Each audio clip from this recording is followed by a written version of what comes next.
চাঁদ থেকে দেখা যায় এমন কিছু কি পৃথিবীতে আছে? হ্যাঁ, আছে। আর সেটা হলো চীনের প্রাচীর। কিন্তু প্রশ্ন হলো, কেন বানানো হয়েছিল এই বিশাল প্রাচীর? এটা কি শুধু সৌন্দর্যের জন্য, নাকি এর পেছনে ছিল অন্য কোনো ঘটনা? এই প্রাচীর বানানো হয়েছিল ভয়ঙ্কর শত্রুদের হাত থেকে চীনকে বাঁচানোর জন্য।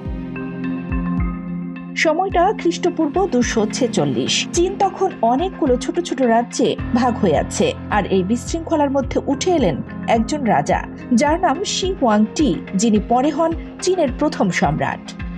তার আদেশেই শুরু হয় পৃথিবীর সবচেয়ে বড় প্রতিরক্ষা প্রাচীর নির্মাণের কাজ, যার দৈর্ঘ্য 6532 কিলোমিটার, উচ্চতা 4.5 থেকে 9 মিটার আর চওড়া 9.75 মিটার। ইট, পাথর, ঘাম আর হাজার হাজার শ্রমিকের কষ্টে করা এই প্রাচীর আজও দাঁড়িয়ে আছে ইতিহাসের এক জীবন্ত প্রমাণ হয়ে। কানিজ ফাতেমা, নিপা, খবর সংযোগ।